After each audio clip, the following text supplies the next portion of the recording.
Bonjour à tous, je vous souhaite une très bonne journée. Je souhaite un prompt rétablissement à tous nos malades et mes sincères condoléances aux familles de nos disparus. Avant tout propos, je tiens à dire merci du fond du cœur à tous ceux qui, malgré leurs multiples occupations, ont bien voulu donner leur avis sur la citation de Lao Tzu. Je m'attendais à au moins 50 commentaires, mais au finish, j'ai eu près de 100 commentaires, ce qui démontre votre engouement.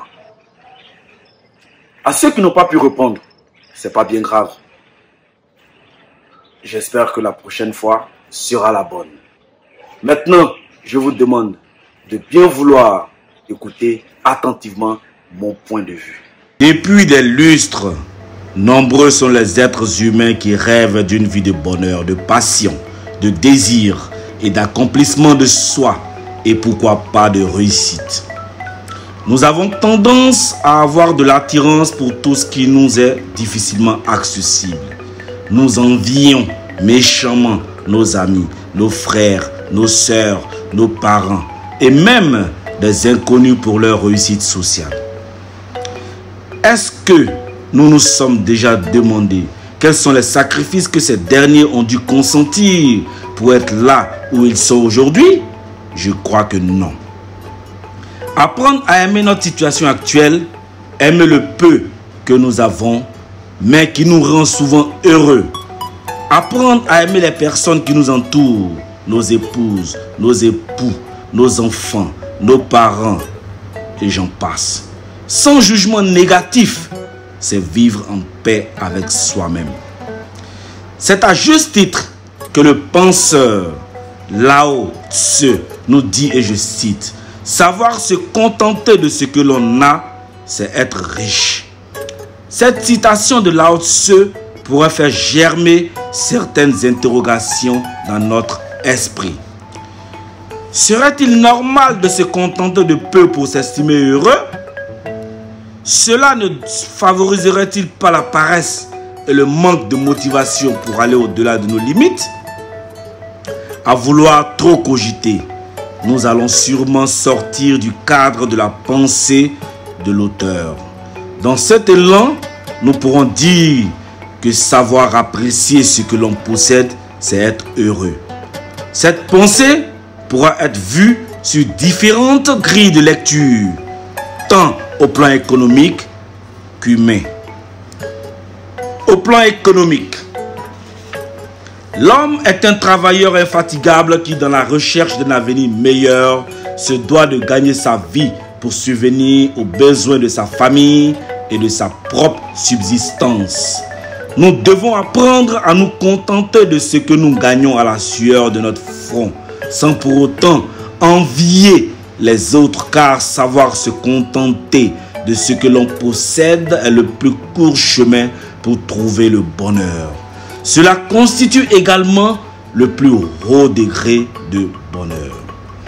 Lorsque tu désires peu de choses, ce peu te semblera beaucoup, car des désirs peu exigeants donnent autant de force à la pauvreté qu'à la richesse. Sachez ce dont vous avez le plus besoin est toujours à portée de main. C'est simplement votre quête incessante et votre certitude du manque qui vous empêche de le voir. Ainsi, le véritable bonheur consiste à jouir du présent, sans dépendre anxieusement de l'avenir. Non pas entretenir des espoirs ou des craintes, mais de se satisfaire de ce que nous avons. Ce qui suffit, car celui qui est satisfait ne désire rien. Les grandes bénédictions de l'homme sont à sa portée. Cependant, cultivons le contentement et la sobriété. Peu de choses suffisent au bonheur de l'homme. Nous sommes devenus esclaves de notre convoitise qui nous fait désirer toujours plus. L'exaspération du désir rend l'homme perpétuellement insatisfait. Prenons simplement l'exemple de quelqu'un qui perçoit 100 000 comme salaire et qui vit comme quelqu'un qui perçoit 1 million. Apprenez à vous contenter de ce que vous avez déjà et débarrassez-vous de tout ce qui est superflu. Vivez au-dessus de vos moyens. Retrouvez le goût des choses simples et ne cherchez pas à posséder ce que les autres possèdent. Voilà une des grandes clés du bonheur. Au plan humain, humainement parlant, nous avons à nos côtés des personnes formidables, auprès de qui on pourrait apprendre et acquérir de la connaissance, qui, ma foi, est une richesse. Malheureusement, nous voyons en ces personnes des rivaux, des personnes à abattre, car nous sommes imbus de jalousie et de notre égocentrisme. Je prends l'exemple d'une personne qui a une épouse ou un époux formidable. Mais cette personne ne cherche pas à voir la valeur de ceux-là et en profiter. Mais on préfère des gens extérieurs à nous, car plongés dans notre quête d'humain insatisfait et insatiable. Reconnaître la valeur de ce qu'on a et savoir en jouir est également une richesse, car ces personnes peuvent nous permettre d'atteindre le sommet. Certains se prennent la tête dans des relations amoureuses et c'est après la séparation qu'on se rend compte qu'on vient de perdre la meilleure personne. Alors si vous ne faites pas la paix avec qui vous êtes, vous ne serez jamais satisfait de ce que vous avez. Le contentement, c'est savoir se satisfaire des choses telles qu'elles sont et non telles qu'on voudrait qu'elles soient. Arrêtez de vous focaliser sur vos malheurs et souvenez-vous à quel point vous êtes béni. Pour être heureux, il faut être soi-même.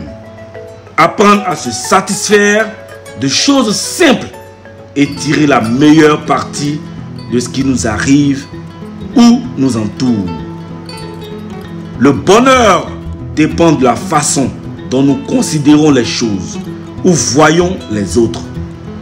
Il n'est de plus grande erreur que de vouloir satisfaire ses désirs. Il n'est de plus grande misère que de ne savoir se suffire. Il n'est de pire calamité que le désir de posséder. Celui qui sait se contenter de peu est en définitive toujours satisfait. En somme, ne soyons pas des esclaves de la richesse. Sinon, cela pourrait nous être fatal pour le reste de notre existence. Ceci étant, ne serions-nous pas à même de nous demander qu'être riche, c'est aussi savoir épargner à partir du peu que nous possédons et de le faire fructifier.